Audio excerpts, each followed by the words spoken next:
Okay, thank you, Hanifa, for joining me today. I feel like we should both start with maybe an introduction. Do you want to go first and tell people a little bit about yourself?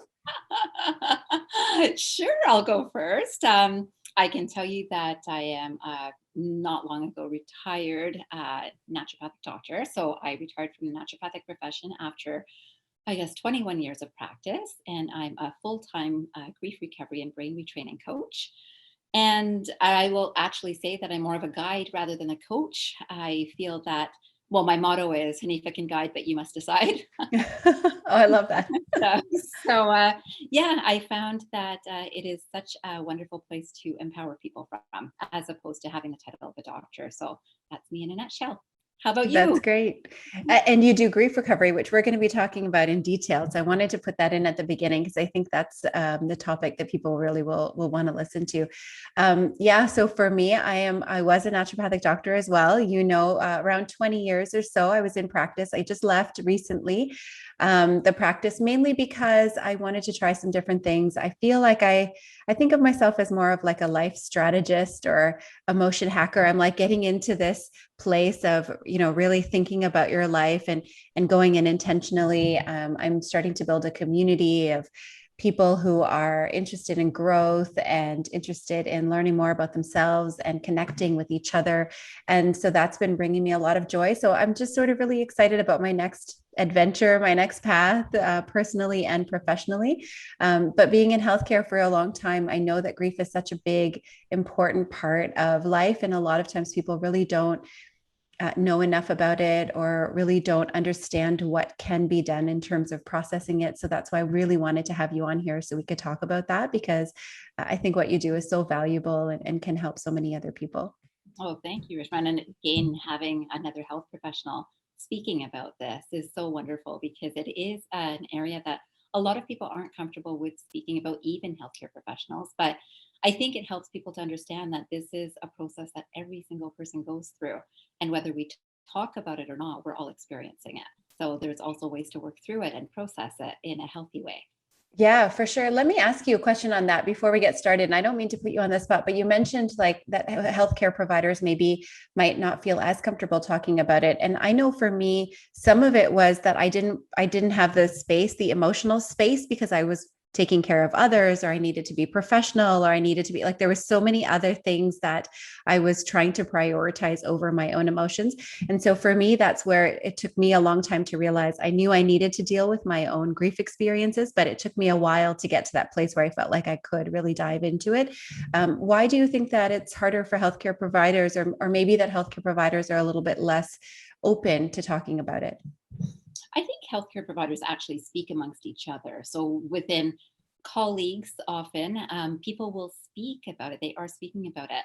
This experience that you're mentioning of not having enough space and time is a shared experience amongst everyone that I've seen. It is the normal human condition. Yet, healthcare professionals have this, I'm going to say, desire for an almost illusion that they themselves believe that I need to be perfect. So if I'm taking care of others, how is it I could show that I'm not perfect? And that's part of, I'll say, I don't know if you know this language, but moving from a 3D consciousness living to a 5D consciousness, where we're moving more into the awareness that we're all very similar, as opposed to because I've got a title, I know how to deal with something better than someone else. Now, I might, but it's not because of my title, it's because of the work that I've done, that sort of idea, right? So that recognition that even a person who's a teenager might understand this better than their parent who is a doctor. So that sort of idea. It is, it's a little bit of swallowing of ego and pride, right? That we come to a place where we understand that yes, I need some help, and healthcare providers feel like I'm the one supposed to help people, and Mm. so to reach for help feels like such a step down, that this is not what I'm capable of. And yet we all need help. So I think that's the reason that for healthcare providers, it's maybe a little less easy. I suspect even for CEOs of companies, it would be less easy. I think, again, the higher the position psychologically that we think I should have it all together, the less easy it is for people to actually take the step of, yes, I need help. That's interesting. I never thought about it that way. I always thought about it as allowing yourself time and space to actually go through it, because it takes so much of your mental energy. And then sometimes it becomes more of a focus rather than, say, another focus where you're doing something else. But I think it's so important for anyone to go through, because a lot of people will have all of these emotions built up from however long. And unless you actually take the time and allow yourself the energy to go through it, it really is important to deal with those emotions in a way that's healthy and in a way that can help you get through to the next stage of life. You bet. It's in fact my blog on grieving is called Healthy Grieving. But I will have to tell you that it's interesting when you say this, that this space, again, this is very important to recognize. I mean, you and I can discuss this as naturopathic doctors of the past. We know that even when people are making space for any change, right? So if they say, I just don't want to eat chocolate every single day, this suddenly, but I cannot, right now is not a good time. Later is better. So it's always any change that we're making a conscious decision to make. It always seems like there will be a better time. This isn't quite the right time. So either Mm. my kids, when kids' school finishes, then I'll have time in the summer. And then summer's busier because now the kids are home right now with COVID. Of course, a lot of schedules have changed anyway. So there's even less time for people who are working at home. And there was always this illusion that once I have a holiday, I'll be able to do this. But now when I've got a holiday, I want to enjoy the holiday. I don't want to think about emotions, right? So that sort of idea. So there's never really the right time. Yeah, that's But very true. there is a space that a person realizes that I think I need to work on this. That's all. Yeah, yeah, Right. that And makes then sense. it opens up. Maybe let's talk about what is grief, because I know there is also an idea of what grief is or what it means, but I found that your definition encompassed so much more. So maybe you can talk a little bit about how you interpret or view grief. Great. I think most people know that grief is the experience of a loss, and it's a natural experience that we all go through. It's both universal and it's also personal, right? So it's this natural experience that every single person goes through, but it's also a very personal journey. In grief recovery, is a slight difference in what a lot of people know about grief in terms of the stages of grief that people are aware of most commonly are the Kubler-Ross stages. So Kubler-Ross focuses on, anger, denial, bargaining, acceptance, right? So that sort of processing, and not necessarily in that order. So people are kind of comfortable with, oh, that all makes sense that I'm going through grief. People are also used to thinking about if I've had a divorce or a separation or a huge breakup or a loss in terms of someone has passed away, that is in my family or friends, then I'm grieving. Grief recovery looks at it in a slightly different way, which I have found the most profound way. And I'm glad that you've noticed that there's a difference too. It's interpreted as any experience that leaves a person in a split emotion. So if there's one experience that creates two conflicting emotions. So let's say a person has graduated from college or university and they're all excited about, I've graduated, but I have no idea if I'll get a job. So there's both the excitement and then there's a bit of fear. In grief that we're thinking of normally, we think about someone has passed away. And if they've gone through a chronic illness, people are used to thinking that, oh, I saw them suffering and they're out of that suffering. So I have a relief. But oh my God, they were so important to me. So I'm so sad. I'm so sad. And I'm so upset right now with COVID, people are going through. How come they weren't able to get the vaccine? Is sometimes how come they weren't able to get the service that they needed? How come they weren't able, how come I wasn't able to see them when they passed away in the hospital, right? That sort of idea. And that's really just focused on COVID. But when we look at it, every single experience is like that. How come no one was here for me when I was going through this? Is a lot of the questions. So there's a bit of anger in that. But there can be situations of joy that in this program are very much focused also on a grief or loss experience. So again, when we talked about that graduating, but marriage can be this way, right? So the woman gets married and it's so exciting that, oh, I'm starting a new life and this is wonderful. And then it's like, oh my goodness, I've got a whole new life to start. And now I have to adjust to someone else's style, or sometimes the in-laws, or sometimes sharing finances, or sharing a bed every single night, where maybe a person was really used to and enjoying their own bed and singleness. right? So there's two emotions going through that, even though theoretically most people would look at getting married as a very happy experience, right? Yeah, it's interesting because when I heard that from you the first time, I mean, being in healthcare for 20 years, like you see people go through all sorts of different things, and I used to feel like I was really good at helping people, and I'm sure that I did help many people, but there were so many times where people had two different types of emotions going on at the same time, and you're working through it in different ways, and I had all the tools and all these things, but I saw so many times where there were these conflicting emotions, and it's such a complex time for people going through different emotions, and then they judge themselves. I shouldn't be feeling this way, I should be feeling that way. And especially in the field that I was in with women's health and fertility and hormones, you see so much grief in so many aspects, whether it's in childbearing, whether it's in fertility, whether it's in their relationship. And I had never thought of it as a grief. I always thought of it as a conflicted emotion or something that they were going through, and there's all these tools around to help with that. And we know them working in the field that we work in, but labeling it as grief opened up another way of looking at it for me, at least. And I thought that was really valuable. Have you seen that when people realize that, oh, this is actually grief, not something else? Most definitely. And it's interesting because the mind, and I think you and I both work with brains, and well, we all do. But in terms of this whole idea of grief, has a huge energy linked with it for a lot of people. So if someone says you're going through grief when the person is anxious, I'm not grieving anything. I know, and you know what, I've worked through everything that I've grieved because I saw this person. I was prepared for this person passing in my life because they were going through this. So I had lots of years to practice that. So no, I'm not grieving. So they're very particular. I don't want to use the word grief. I can use anxiety. I can use worry. I can use fear, but I will not use grief, which is so funny because it's also recognizing how our human mind is thinking, that why is it that that word is not comfortable for us, right? Because we're linking it to something not so good. But interesting that people can link anxiety to not so good, but they might think that still puts me into normal. Of course I'm anxious about the interview I've got, right? But it is language. Semantics matter to people. And that language matters a lot to me too.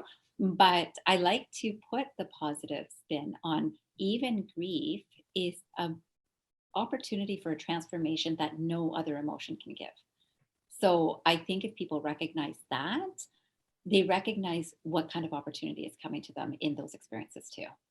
Yeah, for sure. I think naming an emotion is so important too. And all of the work I've done around naming or even like the neurological aspect around emotions, when you name an emotion, it's almost like when you're trying to explain something to someone and they don't get you, they don't understand what you're saying. And then you almost want to speak louder and speak louder until they hear you, right? And you can't figure out why they don't understand what you're saying. And I feel like our bodies do that, right? When we have an emotion that we maybe don't acknowledge or we don't label or we don't understand, it's like our bodies just speak louder and louder until something more intense happens, until we finally realize what it is. And that was what the experience was for me with grief. It was like, oh, finally I have a word to explain all these things that I was experiencing. And of course it's different when you're going through your own emotions versus talking to somebody else about their emotions. And so for me, for many years, I always thought, like, what is this emotion? Why do I feel this way? And when I finally labeled it as grief, which didn't seem like it would be labeled under that term,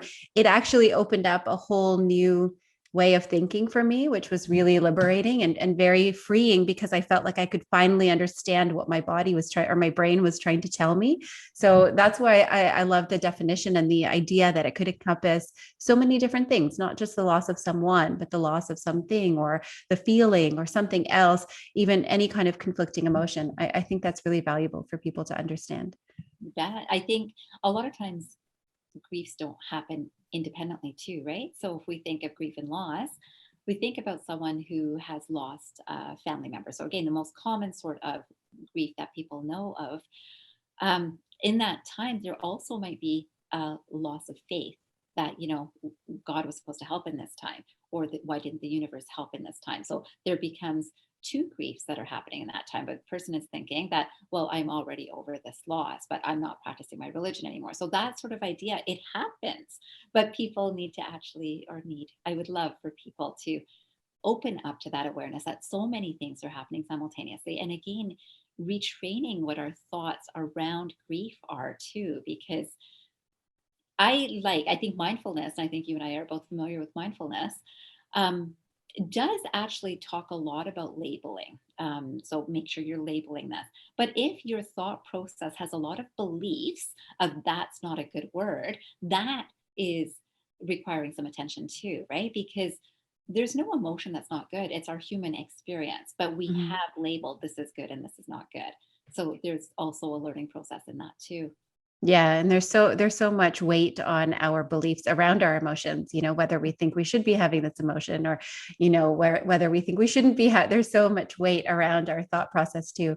Can you maybe explain a little bit about people's misconceptions around grief? Because I think there are a lot of ideas out there that people have with grief, or and maybe misconceptions is not the right word. Maybe it's more, how people feel about grief and then how you interpret that differently. Because I do feel like there is an idea about grief, what grief is, and how we deal with grief. And I think you approach it in a different way, which I think is useful. Yeah, I think they talk about the myths. So, grief myths that a lot of people are trained in or grow up with. That time heals is one of the most common myths that grief recovery talks about. So, some of these things of time heals or they're in a better space. And I am very spiritual. So, I definitely do feel that because there is this transformative opportunity for grief, I do believe that there's a deeper message behind things that are happening. But in those sorts of trainings, people get let's take, for example, time heals. So give it time. You know what? This just happened yesterday. Give it a few weeks, right? So you just lost your job, in a few weeks, you'll look for new jobs and that sort of idea. Um, and what happens is a few weeks go by, and let's say a new job is not found. But let's say even a new job is found. Either could happen, but let's say that first job was the real one that a person wanted. That's so important that they wanted that job. That now anything else that comes, it's not going to be as good. And so when the person thinks back about, but I really wanted that job, they couldn't say that time healed that, right? So that was a grief, but time did not heal. Same thing will happen about family losses or relationship changes, where when it's really important, when it's really close to the heart, it's not so easy to say that, well, it's been 6 months, so I should be over this. But people will say this, and this is society's feedback. And so then a person starts feeling, I'm going to use the word guilty, though I don't love the word, but less confident about why do I feel this? I should not be feeling this way, that sort of idea. And in that way, then the person starts second guessing their own feelings and emotions. So people are feeding back that, well, by now, so okay, 6 months, I'll even give you 6 months, I'll give you 6 years. 6 years you haven't got through this. And people will say, time heals and you really should get over this. And it's that response, and oftentimes, the way people are speaking to us around us is how the mind is speaking to us within us, too. So, that's an important recognition that the most long talk that we hear is our own self talk. And whatever we've been brought up with, or whatever we've heard from society, or whether we've seen it in movies or TV shows or family and friends, we say it in our minds. And unless we can catch that, do I really believe this? If I'm saying time heals, then I'm also putting myself on a time limit that this much time should be enough. There is, for each individual, there is an enough, but each individual is different. So one Mhm. person can lose someone yesterday and be okay today, and another person might be 20 years and they're still not okay. But at 20 years, they might feel like, I get it now. There's a reason for this. There's something that made sense now. And that's their processing has been done. But I do think that people feel that, "Oh, it's because I waited 20 years. It's time has healed." And that's not the truth. The truth would be that they've actually processed appropriately. Yeah, I find that's a really good myth to explain. Time heals. That's a very common one I find. And there's also, I think, very well meaning, very well intentioned family or friends that say things that you almost feel like they didn't understand what you were feeling, or there were, and I saw this a lot in healthcare when, let's say, for example, a woman had a miscarriage. Sometimes they wouldn't even talk about it with their family friends. It was something that was private.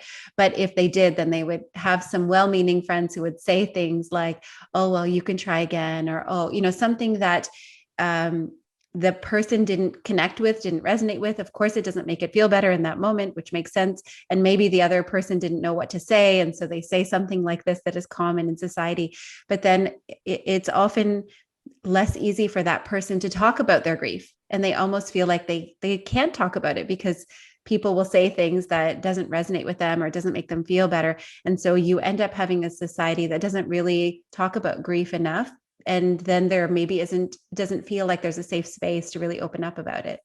Correct. I think so. What you would be referring to when you were speaking about this would be what in grief recovery they would call replace the loss, right? Mm. So you'll have another baby if you've lost a baby. You'll have another baby, and if we can be compassionate for the people who are saying the things that are not quite right, I think when people go through grief recovery training and processing, one of the things that I notice that is a common aha experience is, yeah, in the time of grief, I know it's been my experience, and certainly with majority of people that I've worked with, maybe all, um, it's been this, there's nothing that someone else could say that would be the right thing, right? So let's say they say, you might have another baby. So that in that example that you gave, it doesn't, it's not being present in the moment, right? So, I do a lot of power of now stuff, right? So this is being present to this person is grieving in front of me. Our instinctive, compassionate response is, how can I make this better for the person? And often the role of a friend or family member is not to make it better, except to just be present. Like that Mhm. must not feel so good. That must be really an awful place to be, right? That looks like you're really hurting. Those sorts of comments are just, it's not about solving. There's nothing that can solve a situation like that, except that feeling that someone is here with me. Someone is feeling with me. Someone understands how I'm feeling. And that's all, right? And of course, another person will never, ever, ever understand the same, even if it's the exact same. Two siblings can lose a sibling, and each one will feel differently about it. So no one will understand the experience the same. So then, of course, going outside of that, one of the things is, if we're compassionate, even as we're grieving, we can take in the experience of someone is trying to help from what they know. And I would probably do the same thing, right? That, Mhm. how can I make someone feel better? How can I help in this process? So that awareness, but it does, in grief, a lot of times other logical thoughts are not really so logical in that time, because it's a space where everything's a bit of a blur for a lot of people. So in that space, there's just hurt adding on to more hurt, which then adds in the vibrational perspective of, if a person is in a hurt space, there's other experiences they'll draw to themselves that add more hurt. So something someone says that was well meaning will be seen as, they're trying to hurt me by saying this. Yeah, So or even if you're compassionate, I feel like in our society, we don't talk about these very difficult emotions or these, I guess, taboo topics. Like there's so many topics that are not discussed a lot. And so I think it's nice to have this opportunity to bring it up and say, there are ways of dealing with grief, or there are ways of processing emotions that may otherwise feel like you don't know how to do it, or there are opportunities. And so with that, can you talk maybe a little bit about how you help people process their emotions with grief, if they are looking to do that? yeah, well, grief recoveries, which the process that I use most often for processing grief, that I've got the naturopathic background too. So I am also aware of, in terms of, people might not know basics, that grief is linked to the lung channel in Chinese medicine. So grief is also affecting the immune system in Chinese medicine. Right now, we're going through a time that is affecting the immune system. There's lifestyle things to do. So even the position that someone is lying in. So that will be something that I will talk about with people, just as an initial sort of reminder for them, that you might feel like lying down more because that's where your system is trying to draw you into. That would be just the basics of that. But grief recovery is the actual processing. So when I look at grief recovery, the whole process is about 7 visits that it takes. It takes 7 visits. It's a very well laid out plan, that there's a certain amount of reading to do, there's a certain amount of writing to do, and there's a certain amount of sharing to do. And it is with the intention of pure and total honesty. So that is, it's repeated again and again in the book. And you would think, why would a person speak to a practitioner if the person's not going to be purely and totally honest? Sometimes it's because a person doesn't know themselves. They don't understand that, yeah, I guess I was not so kind in that time. And we all are processing and acting in our lives in the way that just feels right at the time. But so that's the process of starting to understand the self as we're looking at the grief experience. So in each session, there's a bit of homework for people to do, and then that sharing of homework in our sessions. I find that I am so happy that I actually get to see this transformative process in front of my eyes where people are really, I'm hurting to, wow, I understand that. So between number 1 to number 7, that's the processing that happens. And I will say 9 out of 10 people will get there. The 1 out of 10, I have seen that they're just not ready, which is okay. We've all been trained in a way that if you do these steps, you'll get to this goal. So, when we go through school, it's like you answer these questions properly or you finish this exam and you're done the course, that sort of idea. This is about working on ourselves. And some people are just not ready at the time that they reach out because they feel like I should do this rather than I am choosing to do this, which is a difference. Yeah, that's probably the case with many different things too, especially in the healthcare world where, there's so many different things that can make a difference and cause a transformation, which is, I think, the biggest reward of being in healthcare as a healthcare provider.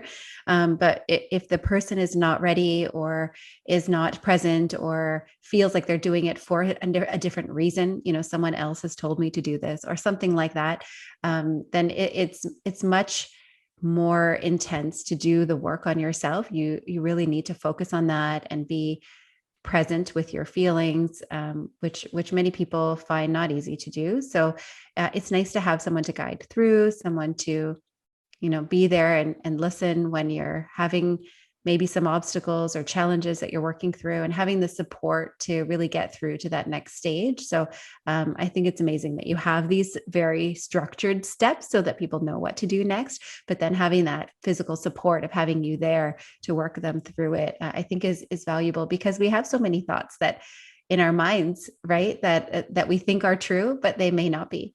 Correct. It's really nice when people are ready to expand their thinking.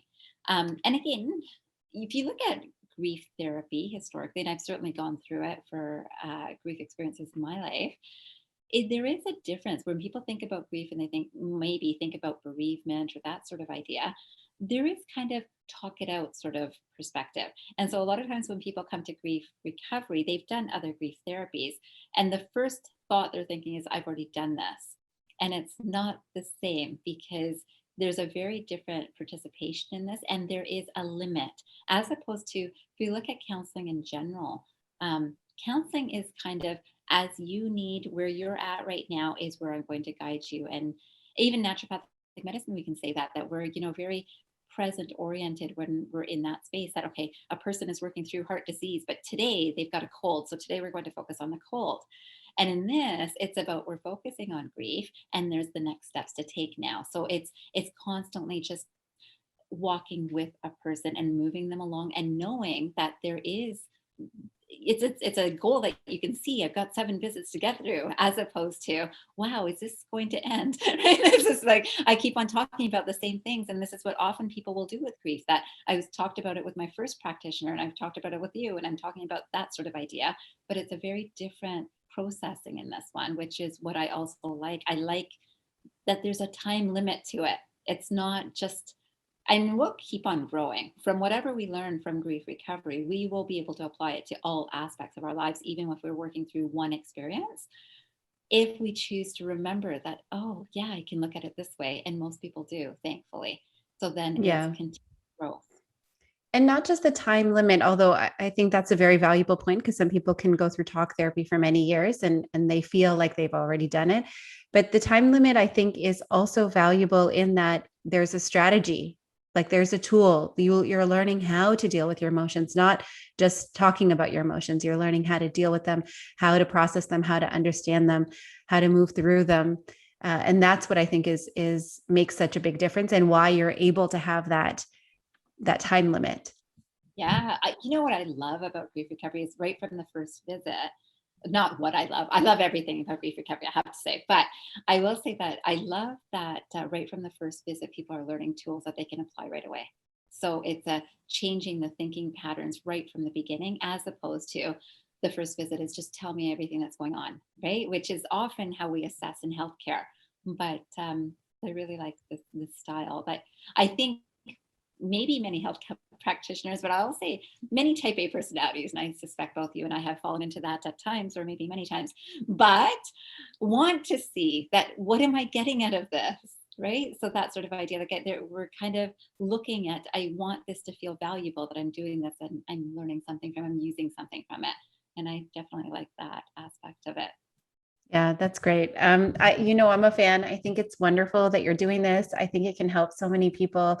And if anyone wants to contact you, do you want to share maybe your contact information or website so that people can contact you?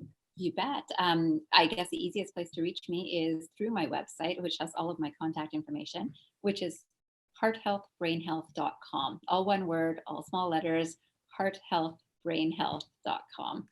That's great. Maybe we can post a link below as well. Thank you so much for joining me today. You're so welcome. Thank you for inviting me to talk about this important conversation. That's great. Thanks. Take care. You too. Have a great day. You too.